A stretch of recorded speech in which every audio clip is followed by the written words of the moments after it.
Hey, how's it going? Hello. I have an original Lincoln Parlor card. That is the basis of the Lincoln penny. That's pretty amazing, the ones that he signed. I've only heard stories of these existing. This is the Brady's one. Matthew Brady. He did the image for the $5 bill and the cent, and this is the basis of the Lincoln penny. By the way, he's not on the penny, he's on the cent. We don't have pennies. Pennies are in England. We have cents. Huh. That makes sense. Cents, yeah.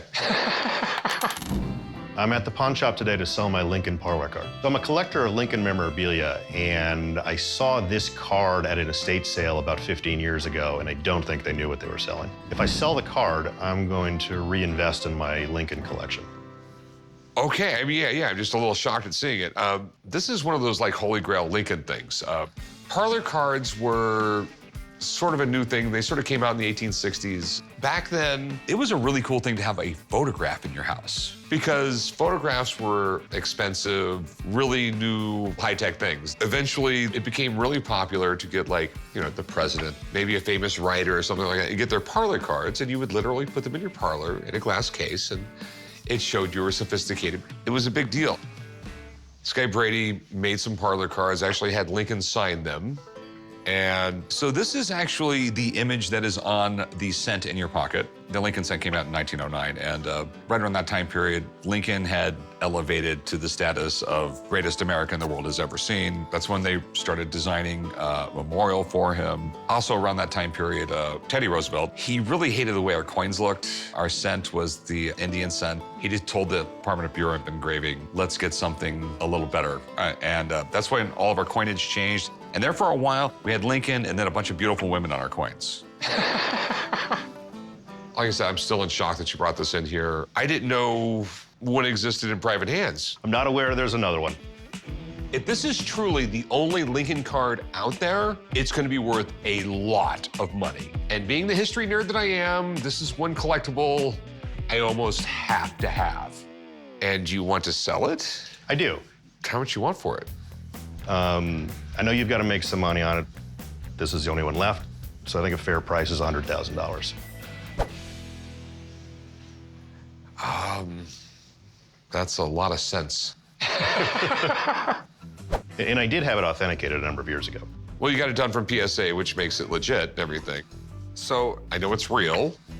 The thing is, I've never seen one. I know they're uber rare. Let me get someone in here who'll have a better idea what its value. Right. Okay? I'll be right back. Okay. I'm just in shock. So here is, like, the Holy Grail. Wow, that's really an astounding piece.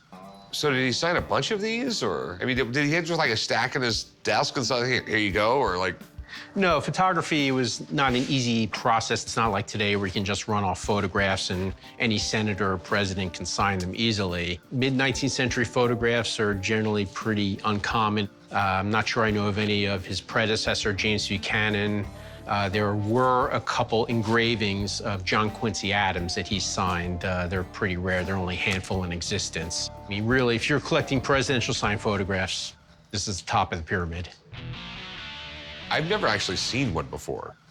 They are out there. They are rare, though, and they're often heavily forged, shall we say. So this Lincoln Parlor card could be special for two reasons. One, it was taken by Matthew Brady, who was the most famous American photographer of the time.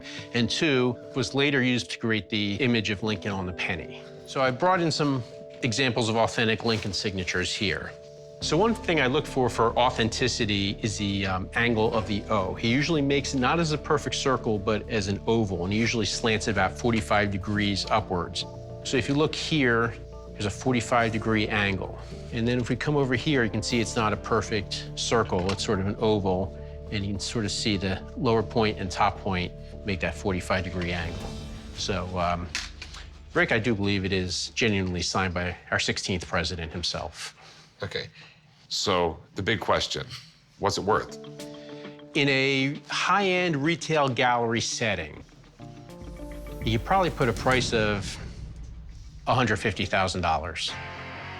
It's worth even more than I thought it was. Okay, thanks. Sure. Good luck with it. Thank you. If you're a collector of presidential items, having a signed photograph of Abraham Lincoln really is the ultimate. It's a great piece of Americana. It's the top of the collecting pyramid. Okay, so, I mean, like, what's your best price on it? I told you $100,000, but you could make money even if you gave me 120. I'll make this really, really simple for you. I'll give you 100 grand. I won't go a penny more. That's what I'll go. 100 grand. I think 110 is a fair price. I am comfortable at $100,000, and that's it.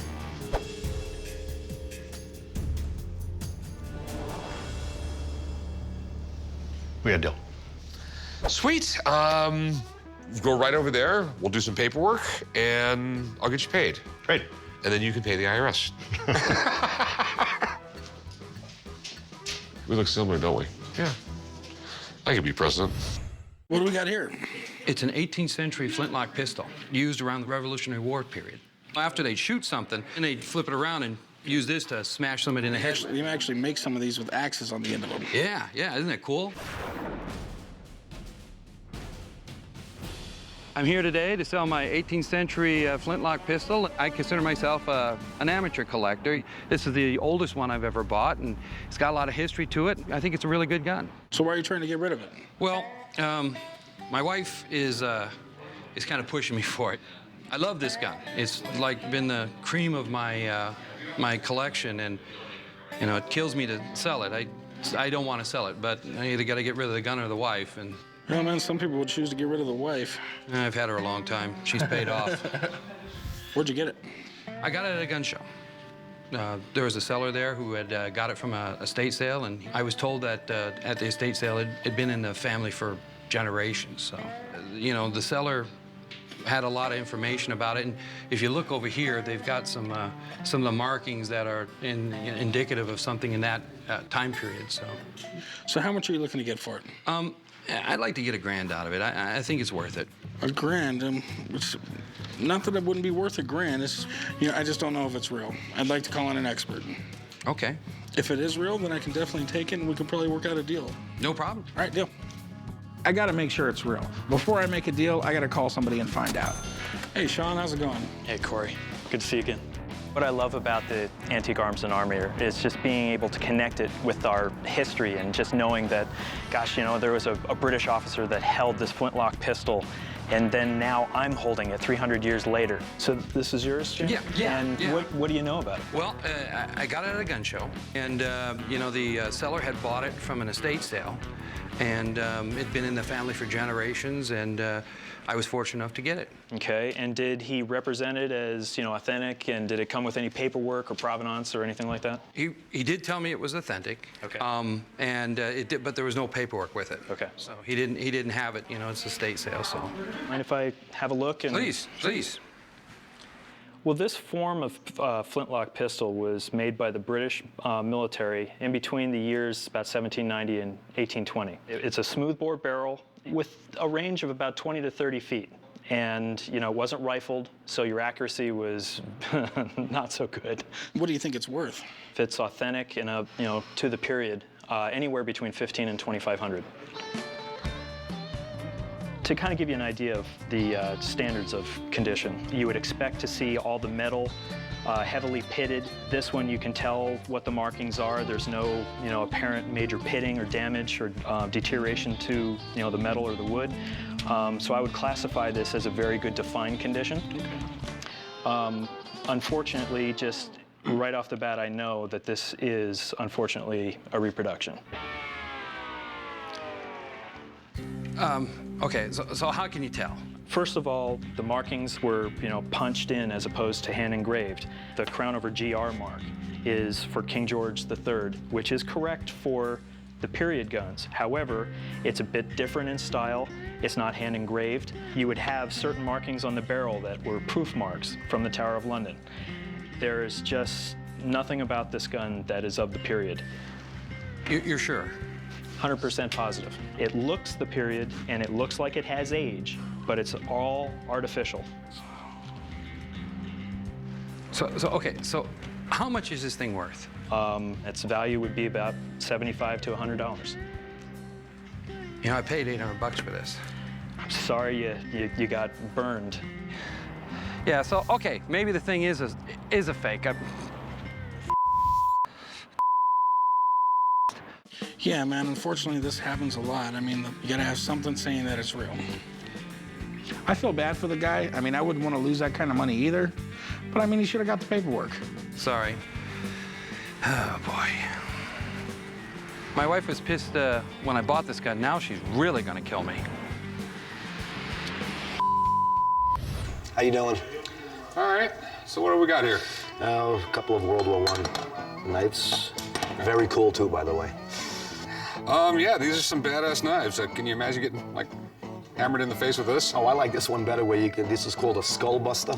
You get whacked in the head and then they punch you and they slice your neck. I like that.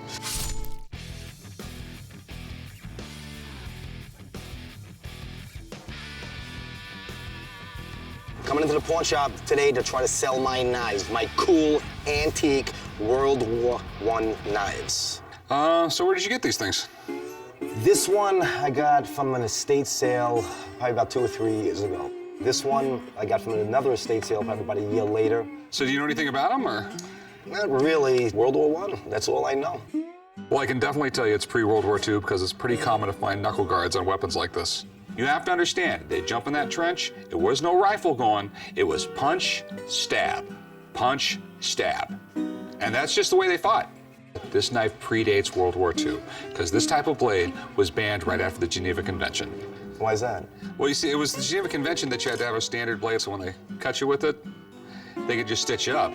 Isn't stabbing stabbing? Does it really matter? I mean, really seriously, does it matter? According to the Geneva Convention, you are not allowed to have a knife with more than 2 sides on it, because when you have 3 sides on it, it's not a clean wound, and it's very hard to stitch up, and it's much more likely to get an infection. The problem with this one says USA right here. However, I have never heard of the US government issuing a blade like this. This one looks completely authentic. The problem is, I've never heard of the maker Lion. What do you want to do with these? Pawn them or sell them? Well, I mean, if the money's right, I'd like to sell them. Okay. I'd really like to get these knives, but just like in any other business, make an uninformed decision, you're going to lose money. So how do you authenticate these things? I have a friend. He's an expert in military knives. I'd like to set up an appointment with you. You can come back. He'll take a look at them. He'll tell us what they're worth. Maybe we can make a deal. Sounds good. All right.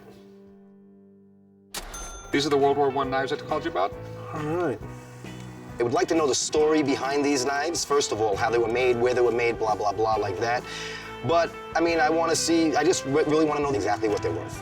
What are your concerns with them? All right, the one you're holding here, there's a brand on the blade that says Lion, and I've never heard of them. The problem I have with this one, I never even heard of the U.S. having a blade like this.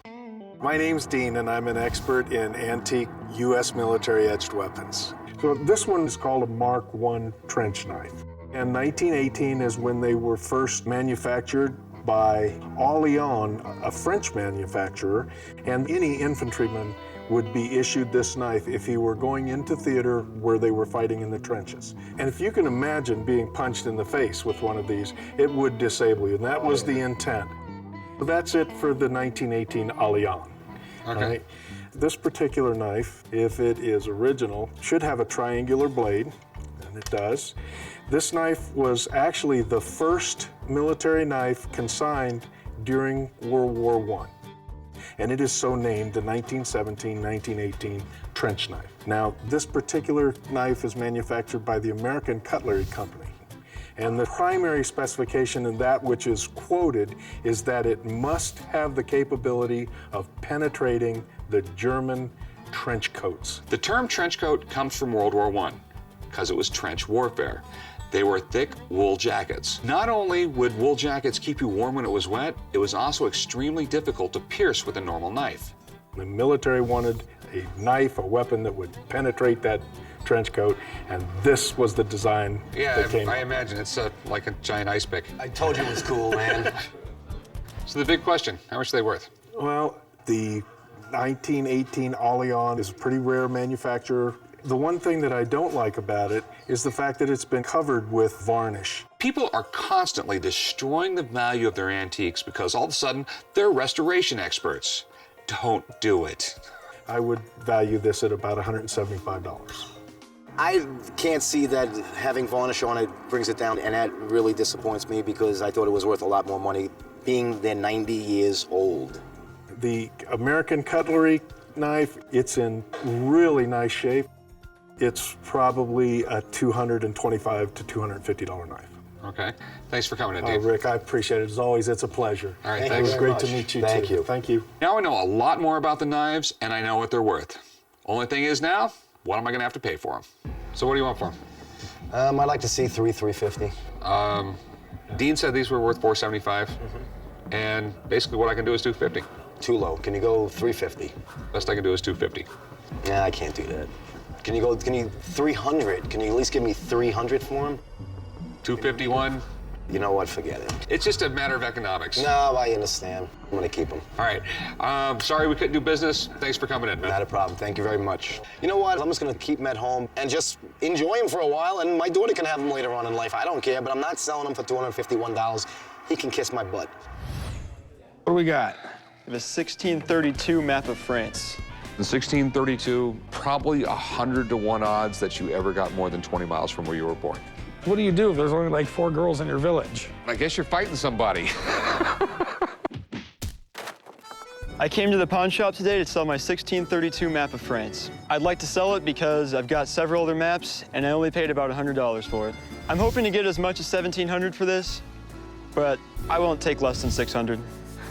Where did you get this? At an estate sale. Do you know anything about it? This map is pretty awesome. I mean, it's over 300 years old. It's the first map to show all of France's highways, and it was made by a very famous map maker, Nicholas Sanson. Yeah, Sanson was probably the most famous map maker in his day. And when the royal court needed a map made, he was the go-to guy.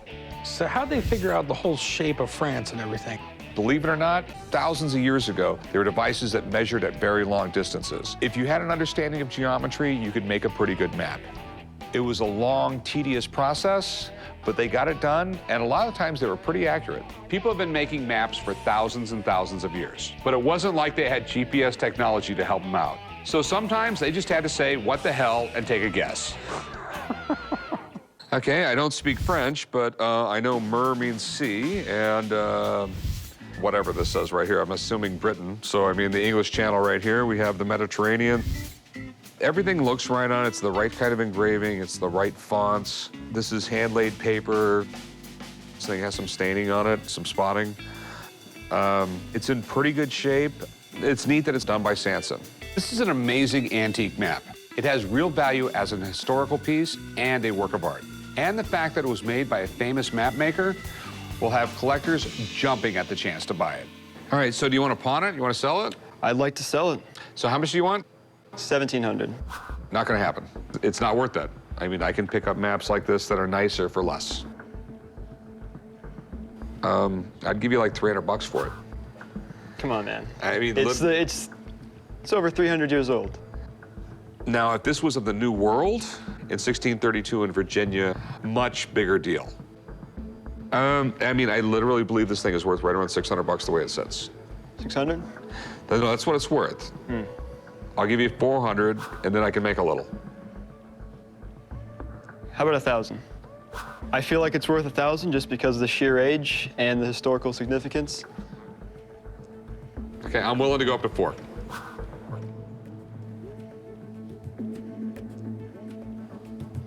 I'm sorry, it's got more personal value to me than that. All right, man, take care. All right. We weren't able to make a deal today, but I'm okay with it. It's a good map. I'm gonna put it back in my house, and it's gonna stay there for a long time. How can I help you, man? I'm looking to bring my Civil War bugle up here, and it's definitely old. So am I. I decided to come to the pawn shop today to sell my Civil War bugle. Unfortunately, I'm in a rush to sell my bugle today. I'm moving to LA so I can pop the question, looking to get some extra money for a ring. So I'm looking to get big bucks today. Where in the world did you get this? Well, it's kind of funny. I was at an estate sale, bought a big box. I had some what looks to be like Civil War hats and some boots on the top, and that was just kind of in the bottom. Okay. You know anything about this? Bugle was used when they had breakfast, lunch, and dinner. To wake you up in the morning, put you to bed at night. Yeah, and if you knew how to play one of these things, you got out of a lot of work, I imagine. Nah, dude, I did the bugle. Bugles have been used by the military since the mid-1700s and played a big role in daily camp life. They were lightweight, easy to carry, and created a big sound. Okay, I know the cross swords is cavalry, and that would mean 7th Cavalry, Company A. The 7th Cavalry was around in the Civil War. I'm pretty sure it's Custer's cavalry.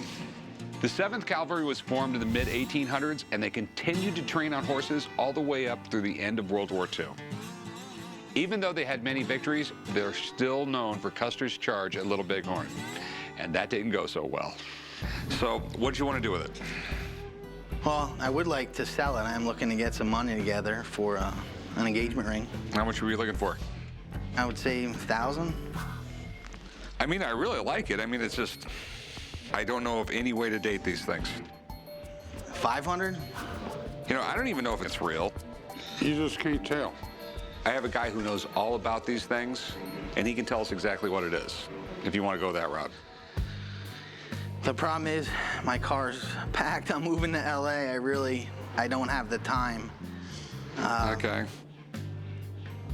I will take a shot in the dark and give you like $100. I mean, because it concerns me. $100 and some trade towards a ring? I'll tell you what, I'll give you 150. Whew. Well, she's worth it. I'll take it. Okay, sounds like a deal.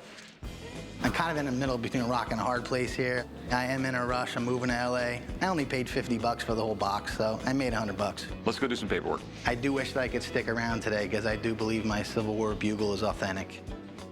This is not how I like to operate. I don't like to buy things unless I know for sure. But this guy was willing to take $150, so I took it on the long shot that this was the real deal. So I'm gonna call on my buddy Mark to see if he can authenticate it, and if he can, we're talking major dollars. This is what I called you about. My name is Mark. I'm the administrator of the Clark County Museum System. So what are your concerns on this? First off, is it real? It's a real bugle. Yeah, I know that. Is it from the 7th Cavalry? It's an 1850s British-style bugle. Bugles were really important to the military because when the battle is going on and you're trying to direct large groups of men on a battlefield, you had to have some way that they could hear you through the din of everything else going on. If you played a bugle in the Civil War, in many cases you were quite young. You were under 15, but you were right in the middle of the battle. So you were just as apt to get killed as the guy with the rifle next to you. The nice thing about this one is this style of mouthpiece is earlier. It's 19th century. Mouthpieces today aren't quite as bell-shaped inside like that. So it's a nice early bugle, but it's not what it appears to be. Anytime you see anything marked for the 7th Cavalry, you have to start questioning it. The 7th Cavalry insignia on this bugle is wrong. The size is wrong. The way it's attached is wrong. It's not how they would have done it. The 7th Cavalry got very well known because of Custer and Little Bighorn, and a lot of these have been modified for that, you know. Okay. Thanks, Mark. Not a problem. We'll see you later. I'll be here.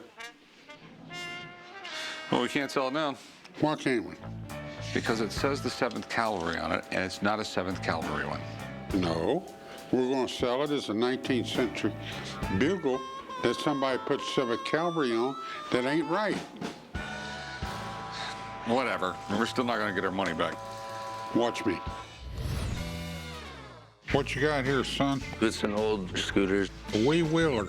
Man, I can do some serious tricks on this thing. Tell me it's not rated for 500 pounds. You'd break it. It's reinforced steel. You'd still break it. I decided to come down to the pawn shop today to sell my antique scooter. I got the scooter at an estate sale, and I've never seen anything like it. It just caught my eye and thought it would be a cool piece. Brought it home, and the girlfriend didn't like it, so had to go. Hoping to get 300 for it. We'll see what happens. This is called a kick scooter. They were advertised as a great muscle development for kids. These were popular in the 30s, 40s, 50s, up to the early 60s. And believe it or not, in the 30s, they cost about $3. Push scooter's been around close to 100 years. It's what kids got before they got a bicycle. Hell, I had one. It was fun. I'll be honest with you, it looks like it's in awful good shape. What are you wanting to do, guy? You want to sell it, pawn it, or what? I'd like to sell it. Now, how much are you trying to get out of it? I thought maybe it was worth upping the Maybe $400 or $500 range. No, more than likely it's a $300 piece, retail. Okay. Yeah, if you want it, you got a $100 bill. Thought it was worth more, but. I'll move up to 150, and that's as far as I'm gonna go. All right, I think you'll get 3 pretty easy, and 150 sounds great to me, so. All right, you got a deal, guy. All righty, thank you. Shall we go do the paperwork? What do we have here? I have a Sioux youth vest. Okay. I believe it was made in about 1890. Why is it so small? It's made to fit a newborn. You just assume all babies were your size and it wouldn't fit any of them. I decided to come to the pawn shop today to try to sell my youth Indian vest. It was made in 1890, and it has glass beadwork with Sioux symbols. I'm hoping it's worth around 1,500 bucks. So where did you get this? My father-in-law was a big Indian collector. Yeah, he picked this up at a estate sale. So you think it's Sioux? Yes. Well, it looks period. I mean, before the Europeans came to the United States, they used dyed porcupine quills. They would use those, they would cut them very small and use different vegetable dyes and dye them different colors. These are glass beads. The Native Americans thought these were great because they were already pre-dyed, they have the holes in them, they're ready to go. That's why they loved them so much. Yeah, I just thought it was interesting when I first looked at it, not seeing any stitching on the back of it at all with the beads, how that's laid in there. It was really, really meticulous. The Sioux territory basically stretched all across the Midwest and up into Canada. And they're one of the tribes that fought some of the most famous battles against the U.S. Army, including the Battle of Little Bighorn. If this is from that era, it's an amazing piece of history. I mean, one of the first things you got to check on these things is make sure that it's not like nylon thread or something like that. You betcha. They use sinew for the thread. Okay. Sinew is animal tendon, and it's been used for thousands of years as thread, string, and twine. And the fact that this was made with sinew is a really good sign that it's authentic. What did you want to do with this? You want to pawn it? You want to sell it? Donate it to me? I was looking to sell it. And how much were you looking for? I was looking at 1,800. You're asking a lot of money for a baby's vest. I mean, it truly looks authentic to me, but you have no documentation, no nothing with it. No, so, no, I sure don't. Okay, you can see my concern. We think it's 1890s, but it could be newer, it could be older. I'll tell you what, I'll give you 1,200 bucks for it. Would you go 14? This is tough. We're talking big numbers on something I'm not 100% on. The beadwork and the thread look right. So if this thing is as old and as rare as I think it is, I could really hit a home run. I'll tell you what, I'll meet you in the middle of 13. That's what I could do. I'm just leery of it. There's a lot of fakes out there. I mean, it could... Okay. 1,300, huh? 1,300 bucks cash.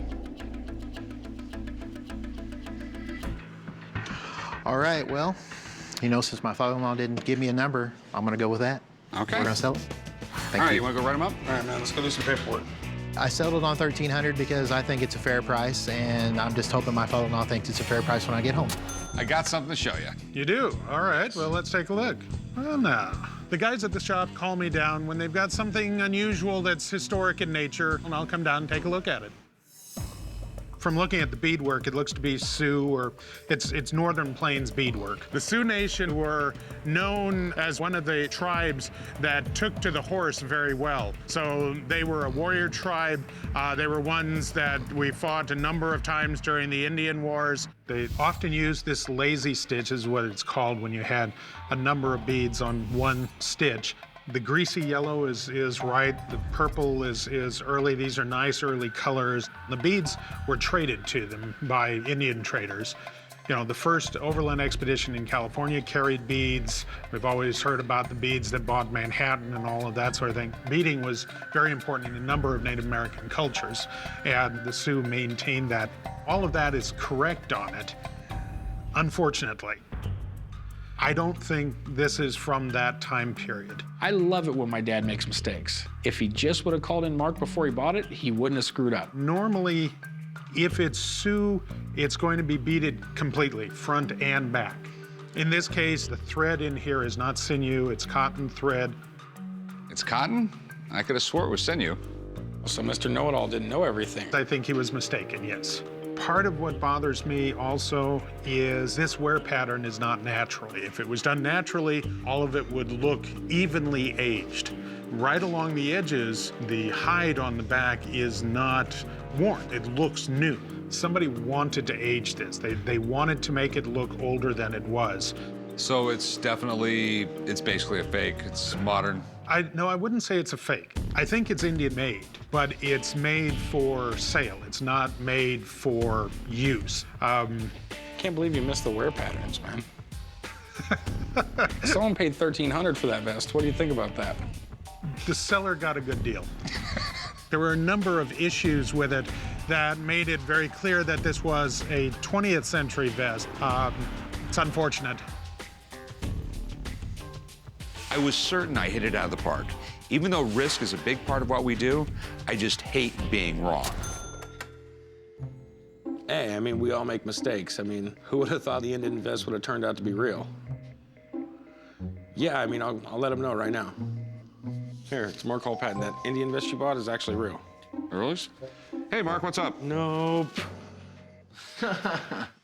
You're an asshole. You're the one that got burned for $1,300 bucks. What are you two doing now? Oh, you didn't hear? He bought a fake Indian vest for $1,300 bucks. Oh my God. David, Rick, sometimes I think you're stupid. I thought I had a buyer lined up. What, for fake Indian vests? What do you find? Buyer lined up. That's why I bought it real quick. I made a few little mistakes. I didn't think it was fake. No, you made a $1,300 mistake, God damn it. It was 1 out of a million. Don't do it again. You guys, I think I found a buyer for the vest. Doesn't it look good? I don't need to deal with this.